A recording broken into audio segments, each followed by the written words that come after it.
Hello everyone. So today we are going to learn about biodiversity in organism. So biodiversity क्या होती है? Biodiversity को generally हम consider कर सकते हैं. देखिए, bio means life and diversity means difference, diverse. So biodiversity means various types of life forms.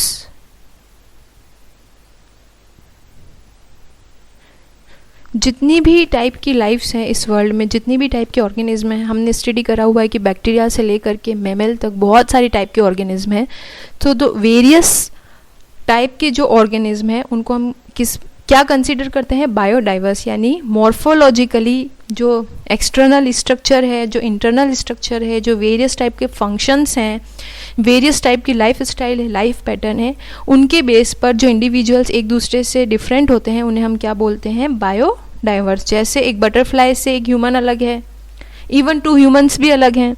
एक काऊ से एक बफेलो अलग है, बफेलो से गॉट अलग है. सो ये सब किस में आता है? बायोडाइवर्सिटी में.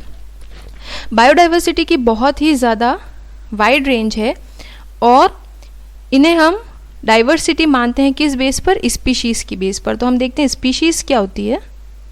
जितने भी ऑर्गेनिज्म हैं हम बायोडाइवर्स बोल रहे हैं कि काऊ बफेलो से अलग है, या गुआवा टोमेटो से अलग है, मैंगो है वो वीट से अलग है. तो किस बेस पर अलग है? स्पीशीज़ के बेस पर. स्पीशीज़ का क्या कंसेप्ट है? एक स्पीशीज़ में किस ऑर्गेनिज्म को रखेंगे? A group of plant and animal which look same but look same and can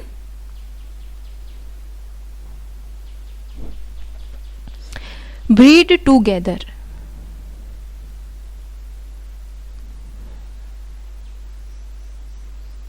breed together. So ये जो ब्रीड टूगेदर का एस्पेक्ट है ना, ब्रीड टूगेदर मतलब जब दो ऑर्गेनिज्म आपस में रिप्रोडक्शन कर सकते हैं तो उन्हें सेम स्पीशीज़ में लिया जाता है. जैसे हमें काऊ के बारे में पता है, वेरियस टाइप ऑफ काऊ, हॉस्टीन हो गई एंड जो इंडियन काऊ हो गई, वेरियस टाइप ऑफ पैरट के बारे में हमें पता है, वेरियस टाइप ऑफ होते हैं पैरट, या वेरियस टाइप ऑफ मैंगो होते हैं, वेरियस टाइप ऑफ टोमेटो होते हैं. तो ये जो वेरियस टाइप ऑफ है ना, काऊ कितनी टाइप की होती है आपको पता है? हॉस्टिन होती है, जर्सी होती है, इंडियन काऊ होती है, बट आपस में रिप्रोडक्शन कर सकती है. तो जो भी अलग अलग टाइप की वैरायटी रिप्रोडक्शन कर सकती है वो एक ही स्पीशीज में आती है. वेरियस टाइप ऑफ पैरट्स होते हैं बट वो वेरियस टाइप्स या वैरायटी क्या कर सकती है? रिप्रोडक्शन कर सकती है. तो वो एक स्पीशीज़ में आते हैं. ऐसे वेरियस मैंगोज होते हैं और वो सारे मैंगोज आपस में रिप्रोडक्शन कर सकते हैं, sexual reproduction. Tomato, various type of tomato हमें पता है एंड वो सारे आपस में रिप्रोडक्शन कर सकते हैं. सो वो किस में आते हैं? सेम स्पीशीज़ में. वैसे ह्यूमंस हैं, ह्यूमंस की बहुत सारी रेसेस होती है. पोलर रीजन पे अलग होते हैं, इक्वेटर रीजन पर अलग होते हैं, इंडियन कॉन्टिनेंट में अलग होते हैं, बट वो सब आपस में रिप्रोडक्शन कर सकते हैं. तो ह्यूमन वो सब किस में आते हैं? एक ह्यूमन स्पीशीज़ के अंदर कंसीडर होते हैं. सो इस तरीके से कितनी स्पीशीज़ है वर्ल्ड में? 1.7 to 1.8 मिलियन स्पीशीज़ है. और अभी तक बहुत सारी स्पीशीज़ हमें डिस्कवर करनी है. हमने बहुत सारी स्पीशीज़ अभी तक फाइंड आउट ही नहीं करी है. सो जितने भी ऑर्गेनिज्म हैं इस वर्ल्ड में वेरियस टाइप के, देखते हैं जैसे टाइगर है. टाइगर का हर रीजन में नाम अलग है. इंडिया के अलग अलग स्टेट में नाम अलग है एंड वर्ल्ड में भी बहुत अलग अलग टाइप के नाम है. पिकॉक का नेम हर जगह पर, हर state wise and country wise name क्या हो जाते हैं? चेंज हो जाते हैं. एंट का नेम अलग है, नीम का नेम अलग है, लोटस का नेम अलग है, पोटैटो का नेम अलग है. सो इतने सारे नाम है एक ही ऑर्गेनिज्म के. तो इतना सारे नाम एक ऑर्गेनिज्म के हैं तो एक प्रॉब्लम आती है. प्रॉब्लम ये आती है कि सपोज कीजिए कि आप जिस सब्जेक्ट से जुड़े हुए हैं बायोलॉजी से, और आप किसी सब्जेक्ट पर बात कर रहे हैं, आप किसी इंडिविजुअल के बारे में बात कर रहे हैं, और आप जब उस इंडिविजुअल के बारे में बात करते हैं तो आप अपना लोकल नेम यूज़ में लेते हैं बार बार, बार बार लोकल नेम यूज में लेने से क्या होता है कि आप सपोज कीजिए पोटैटो बोल रहे हैं, लेकिन किसी कंट्री में पोटैटो को आलू बोला जाता है, या किसी कंट्री में पोटैटो को पटाटे बोला जाता है, किसी स्टेट में कुछ और नाम से बोला जाता है। तो वो जो कम्युनिटी के लोग हैं, साइंटिस्ट हो गए, टीचर्स हो गए, स्टूडेंट हो गए, जो भी पर्सन उस कम्युनिटी से जुड़ा हुआ है, साइंटिफिक कम्युनिटी से जुड़ा हुआ है, सबके यहाँ लोकल नाम क्या है, अलग अलग हैं। जब बहुत ज़्यादा लोकल नाम हो जाएंगे तो कम्युनिकेशन में प्रॉब्लम हो जाएगी। आप जो नाम अपना लोकल ले रहे हैं, जिस नाम, अगर आप आलू नाम से पोटैटो को प्रोनाउंस करते हैं तो पूरा वर्ड उसे पोटैटो के नाम से नहीं समझता। आप अगर वीट को गेहूं के नाम से या वीट के नाम से भी बोलते हैं तो पूरा वर्ड उसे वीट या गेहूं के नाम से अंडरस्टैंड नहीं करता है। तो यहाँ पर एक बहुत ज़्यादा साइंटिफिक कम्युनिकेशन में प्रॉब्लम क्रिएट हो जाती है कि पूरे वर्ल्ड में लोकल नेम अलग हैं और हर इंडिविजुअल या हर कम्युनिटी से, बायोलॉजिकल कम्युनिटी से अटैच्ड जो ह्यूमन है, उसके लिए बहुत ज़्यादा प्रॉब्लम हो जाएगी कि आप जिस वर्ड को प्रोनाउंस कर रहे हैं, हो सकता है कि किसी दूसरी कंट्री में या दूसरे स्टेट में रहने वाला जो पर्सन है वो उस नाम को नहीं समझे। तो इस प्रॉब्लम से बाहर निकलने के लिए एक टेक्निक डेवलप की गई है जिसका नाम है नोमेनक्लेचर। नोमेनक्लेचर क्या होता है कि एक पर्टिकुलर ऑर्गेनिज्म को एक ही नाम से जाना जाए पूरे वर्ल्ड में, उसे प्रोसेस को क्या बोलते हैं, नोमेनक्लेचर। जैसे कि वीट के बहुत सारे नाम हैं, गोम एंड वीट, और अलग अलग जगह अलग अलग नाम है, बट साइंटिफिक कम्युनिटी ने नोमेनक्लेचर का एक जो क्राइटेरिया प्रिपेयर करा है, उस क्राइटेरिया के अकॉर्डिंग पूरे वर्ल्ड में जो वीट है उसका साइंटिफिक नेम क्या होगा, ट्रिटिकम एसेटाइवम। या जो पोटैटो है उसका साइंटिफिक नाम क्या होगा, सोलेनम। तो इस तरीके से नोमेनक्लेचर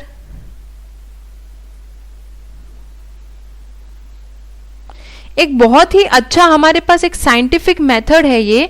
इस साइंटिफिक मेथड से बहुत अलग अलग टाइप के जो लोकल नेम्स हैं या कंट्री वाइज नेम हैं उनको एक ही नेम से हम कंसीडर कर सकते हैं, जिससे कि हर एक कम्युनिटी में वो नेम प्रोनाउंस करना इजी हो जाएगा। अगर आप ट्रिटिकम एसेटाइवम बोलते हैं तो इस वर्ल्ड में जितने भी लोग बायोलॉजी से अटैच्ड हैं या बायोलॉजी पढ़ते हैं, पढ़ाते हैं, साइंटिस्ट हैं, वो समझ जाएंगे कि आप ट्रिटिकम एसेटाइवम बोल रहे हैं, मतलब आप किस ऑर्गेनिज्म के बारे में बात कर रहे हैं। जो मैंगो है उसका बहुत अलग अलग कंट्रीज़ में अलग अलग नेम है, लेकिन अगर आप उसको मैंजीफेरा इंडिका, साइंटिफिक नेम है, हम आगे पढ़ेंगे, अगर आप मैंजीफेरा इंडिका बोलते हैं मैंगो को, तो जितने भी कम्युनिटी के लोग हैं, साइंटिफिक कम्युनिटी के, बायोलॉजिकल कम्युनिटी के लोग, वो उस मैंगो को किसी भी नाम से अपने लोकल फील्ड में जानते हो, लेकिन जैसे ही आपने बोला कि I am talking about Mangifera indica, और वो समझ जाएंगे कि आप मैंगो के बारे में बात कर रहे हैं। और यहाँ कंफ्यूजन क्रिएट नहीं होगा क्योंकि पूरे वर्ल्ड में साइंटिफिक नेम एक ही होता है। चलिए अब देखते हैं कि साइंटिफिक नेम, नोमेनक्लेचर हमें समझ में आ गया है। बहुत एडवांटेज है ना नोमेनक्लेचर का, कंफ्यूजन क्रिएट नहीं होता। अब जब किसी ऑर्गेनिज्म का नोमेनक्लेचर करते हैं तो एक सडन या रैंडम वे पर नोमेनक्लेचर क्रिएट नहीं कर सकते। सो इसके लिए कुछ रूल्स होते हैं नाम रखने के लिए। जैसे आपने अभी बोर्ड के एग्ज़ाम दिए हैं और आप रोल नंबर प्रोवाइड किए गए थे। सो सपोज कीजिए कि रोल नंबर जो थे वो रोल नंबर आपका नोमेनक्लेचर था, नोमेनक्लेचर मतलब नाम रखने का प्रोसेस, नेमिंग, जैसे हमारे भी नाम होते हैं ना अलग अलग, वैसे ही नोमेनक्लेचर नेमिंग प्रोसेस था। सो आपको रोल नंबर दे दिया, आपका नोमेनक्लेचर कर दिया, नेमिंग कर दी। बट उस रोल नंबर रखने से पहले बहुत सारे रूल्स थे। जैसे आपके पेरेंट्स के नाम के बारे में पता होगा, आप कौन से स्कूल में पढ़ते हैं, आप कौन सी सिटी में पढ़ते हैं, आप कौन सी क्लास में हैं, आपका स्टेट कौन सा है, आपका डिस्ट्रिक्ट कौन सा है। तो वो सारे क्या है, रूल है। तो उन रूल के बेस पर ही आपको क्या किया जाएगा, आइडेंटिफाई। सो किसी भी ऑर्गेनिज्म का साइंटिफिक नेम रखने से पहले उसका प्रॉपर आइडेंटिफिकेशन जरूरी है। आइडेंटिफिकेशन मतलब जो हमारे रूल्स हैं, बहुत सारे रूल्स फॉलो करेंगे और उस रूल्स को फॉलो करने के बाद हम क्या रख सकते हैं, किसी भी ऑर्गेनिज्म का साइंटिफिक नेम रख सकते हैं, नोमेनक्लेचर कर सकते हैं। सो जैसे हमारा रोल नंबर से हमारा पूरा डिटेल पता चल जाता है, कितने मार्क्स हैं, कौन से स्कूल से, सारी डिटेल पता चल जाती है और हमारा आइडेंटिफिकेशन पता चल जाता है ना। सो आइडेंटिफिकेशन अच्छे से हो पाए किसी भी ऑर्गेनिज्म का। रैंडम आप किसी भी ऑर्गेनिज्म का नाम नहीं रख सकते हैं, कुछ रूल्स होते हैं और वो रूल्स किस में हेल्प करेंगे आपको, ऑर्गेनिज्म को आइडेंटिफाई करने में हेल्प करेंगे। So nomenclature is only possible when organism is described correctly and we know to what organism the name is attached to. तो नोमेनक्लेचर यानी आपके रोल नंबर कब रखे जाएंगे सही से, जब आपका पूरा आपकी डिटेल पता हो तब आपके रोल नंबर सही से रखे जा सकते हैं, अदरवाइज आपके रोल नंबर नहीं रखे जा सकते। वैसे ही नोमेनक्लेचर या नाम, साइंटिफिक नेम किसी भी ऑर्गेनिज्म का कब रखा जाता है, जब उसके बारे में पूरा आइडेंटिफिकेशन कर लिया जाए कि कहाँ ओरिजिनेट होता है, क्या क्या लोकल नेम्स हैं, किस तरीके के फ्लावर आते हैं, किस तरीके के फ्रूट्स आते हैं। सो ये रूल्स जो हैं, जो आइडेंटिफाई करने में हेल्प करवाते हैं कि क्या क्या रूल्स हैं, उन रूल्स को वर्ल्ड के सारे साइंटिस्ट ने एक कोई मेथड इस्टेब्लिश करा है और ये सारे बायोलॉजिस्ट जितने भी हैं सबने एक्सेप्ट करा है। कुछ प्रिंसिपल्स हैं, कुछ क्राइटेरिया हैं जिनके बेस पर हम रूल्स बनाते हैं जो कि उस ऑर्गेनिज्म को आइडेंटिफाई करने में हेल्प करते हैं। हम कुछ रूल्स बनाते हैं जो कि ऑर्गेनिज्म को आइडेंटिफाई करने में हेल्प करते हैं, और आइडेंटिफाई करने में हेल्प हो गया कहाँ है, कैसा ओरिजिन है, कितने फ्लावर हैं, कैसी रूट्स आती हैं, क्या लीफ आती हैं, एवरीथिंग। उसके बाद क्या कर देंगे, नोमेनक्लेचर कर सकते हैं।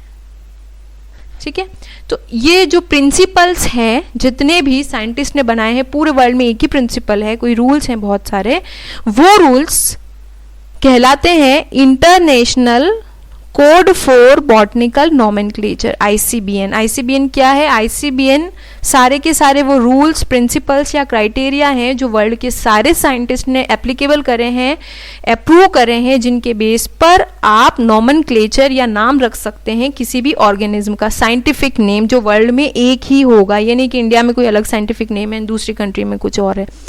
सो इंटरनेशनल मीन्स पूरे वर्ल्ड में चलने वाला, आप समझते हैं इंटरनेशनल। कोड मतलब कुछ कोडिंग के बेस पर नाम रखेंगे ना, हर चीज, जैसे आपके रोल नंबर भी तो कोड ही होता है कुछ, वो कोड। बॉटनिकल मतलब प्लांट से रिलेटेड है, नोमेनक्लेचर मतलब नेमिंग। इसको क्या बोलते हैं? ICBN। सो ये जो ICBN है, एक्चुअली ये जो रूल्स है ना ICBN के सारे ये बुक्स में है, एक बुक की फॉर्म में सारे के सारे रूल डाल दिए हैं, जिसमें सारे रूल एंड कितने नोमेनक्लेचर, कितने ऑर्गेनिज्म के नोमेनक्लेचर हो चुके हैं।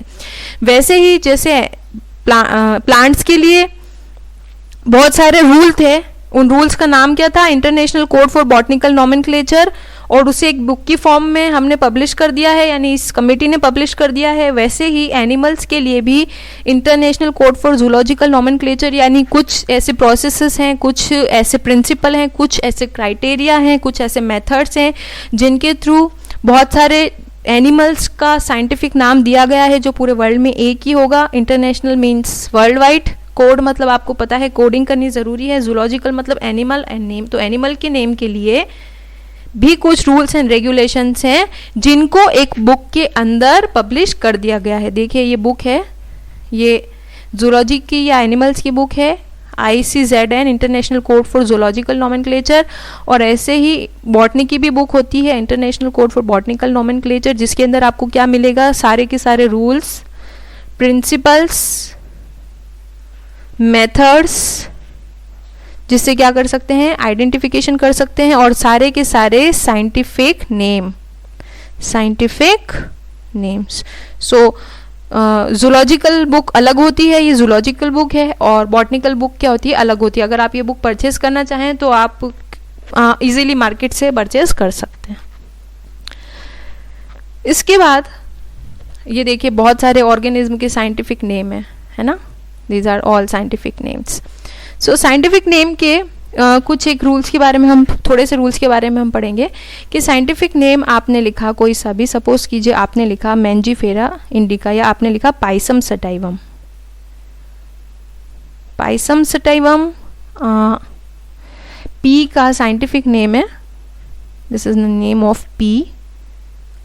जो पाइसम है, ये जो फर्स्ट वर्ड है ना,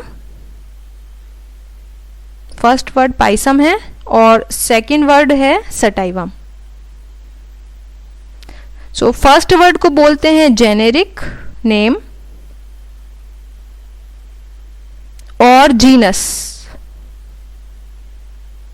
एंड जो सेकेंड वर्ड है उसको बोलते हैं स्पीशीज। क्या बोलते हैं सेकेंड नेम को? स्पीशीज।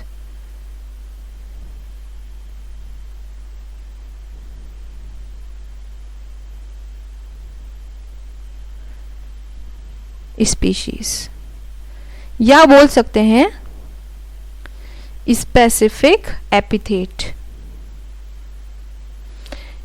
स्पीशीज और स्पेसिफिक वर्ड सेम ही है। एपिथेट मतलब स्पेशलिटी या खासियत, या क्या इंपॉर्टेंट है, क्या स्पेशल है। जैसे ऑनियन का साइंटिफिक नाम है एलियम सेपा, तो एलियम हो गया जेनेरिक नेम और सेपा हो गया इसका स्पेसिफिक नेम या स्पेसिफिक एपिथेट। मैंजीफेरा मैंगो का साइंटिफिक नाम है, मैंजीफेरा हो गया जीनस एंड इंडिका हो गया स्पीशीज। ट्रिटिकम एसेटाइवम वीट का साइंटिफिक नाम है, तो ट्रिटिकम हो गया जीनस एंड एसेटाइवम क्या हो गया? स्पीशीज हो गया। सो दो नेम है। अब ये दो एक नाम है जीनस और एक नाम है स्पीशीज। तो ये जो दो नाम है ना, फर्स्ट वर्ड और सेकंड वर्ड, दो वर्ड में पूरा नाम कंप्लीट हो रहा है। तो इस तरीके के सिस्टम को बोलते हैं बायनॉमिनल नोमेनक्लेचर। बायनॉमिनल मतलब दो नाम है, एक फर्स्ट वर्ड और एक सेकंड वर्ड, बायनॉमिनल। और ये किस साइंटिस्ट ने दिया था? ये दिया था कैरोलस लीनियस ने। ये आपको बहुत इंपॉर्टेंटली याद करना है। सो दो वर्ड में कंप्लीट हो रहा है, first Pisum generic name and second name epithet name या स्पेसिफिक एपिथेट नेम या स्पीशीज का नाम। स्पीशीज आपने पढ़ी है अभी। स्पीशीज वो ऑर्गेनिज्म होते हैं जो आपस में इंटरब्रीड कर सकते हैं। एंड सपोज कीजिए कोई फर्स्ट एक वर्ड आया, किसी भी ऑर्गेनिज्म को डिस्क्राइब करने के लिए एक वर्ड आ रहा है, दो वर्ड आ रहे हैं, तीन वर्ड आ रहे हैं, चार वर्ड आ रहे हैं। अगर तीन वर्ड आएंगे तो होगा ट्राइनोमिनल सिस्टम, एंड बहुत ज्यादा नेम आ जाएंगे तो क्या होगा? पॉलीनोमिनल सिस्टम। ठीक है, ये बाइनोमिनल है। दो वर्ड में इसका इंट्रोडक्शन फिनिश हो गया। दो word only, genus name and species name, introduction is finished. So this is binomial system described by Carolus Linnaeus. And if you are using three words, कहीं चलता है, अभी नहीं चलता, अभी बाइनोमिनल ही चलता है, लेकिन पहले हिस्ट्री में ट्राइनोमिनल और पॉलीनोमिनल चलता था। सो इस तरीके से कितने वर्ड में डिस्क्राइब होता है उसे हम बाइनोमिनल बोलते हैं। हम ह्यूमंस में भी जब आप किसी और ह्यूमन का नाम लेते हैं ना, तो आप दो नाम काम में लेते हैं, एक तो सरनेम होता है एंड एक मेन नेम होता है। तो उसी तरीके से बाइनोमिनल सिस्टम एक स्पीशीज को डिस्क्राइब करता है। अब रिप्रोडक्शन की बात करते हैं। बहुत छोटा सा कंसेप्ट है स्पीशीज में। स्पीशीज किस बेस पर? रिप्रोडक्शन के बेस पर स्पीशीज को हम डिफाइन करते हैं। सपोज कीजिए ये पाइसम सटाइवम था, ये जीनस है और ये पाइसम सटाइवम क्या है? स्पीशीज है। ठीक है, जैसे पाइसम सटाइवम था वैसे ही पाइसम, सपोज कीजिए पाइसम जीनस है और ए स्पीशीज है। पाइसम जीनस में ही ए स्पीशीज आएगी, पाइसम जीनस में बी स्पीशीज आएगी, पाइसम जीनस में सी स्पीशीज आएगी। तो स्पीशीज क्या है कि जितनी भी ये सटाइवम है, इसमें जितने भी ऑर्गेनिज्म है ये आपस में रिप्रोडक्शन कर सकते हैं। जितने भी ए हैं ये आपस में, जितने भी ए स्पीशीज में जितने भी इंडिविजुअल आ रहे हैं वो आपस में रिप्रोडक्शन कर सकते हैं। बी स्पीशीज में जितने भी इंडिविजुअल आ रहे हैं आपस में रिप्रोडक्शन कर सकते हैं। एंड सी इंडिविजुअल में जितने भी ऑर्गेनिज्म आ रहे हैं वो आपस में रिप्रोडक्शन कर सकते हैं। That's why sativum is a species, A is a species, B is a species, C is a species. ये सारी स्पीशीज हैं या स्पेसिफिक एपिथेट है। बट पाइसम क्या है? एक जीनस है। पाइसम क्या है? एक जीनस है। सो ये जो ए स्पीशीज थी और ये जो सटाइवम स्पीशीज थी, ये एक दूसरे के साथ रिप्रोडक्शन नहीं कर सकते। ऑल्दो इनका जीनस क्या है? सेम। जीनस सेम होने से रिप्रोडक्शन होगा ये कोई ज़रूरी नहीं है, या नहीं होता। जीनस सेम होने से रिप्रोडक्शन नहीं होता। रिप्रोडक्शन कब होता है? जब स्पीशीज होती है। जैसे कि सपोज कीजिए ये एक जीनस है, ठीक है, ये एक जीनस है और इस जीनस में ये बहुत सारी स्पीशीज हैं। ठीक है, ये पाइसम सटाइवम जीनस क्या था हमारा? पाइसम। पाइसम पूरा जीनस है। एक सटाइवम स्पीशीज हो गई, एक ए स्पीशीज हो गई, एक बी स्पीशीज हो गई, एक सी स्पीशीज हो गई, डी स्पीशीज हो गई एंड ई स्पीशीज हो गई।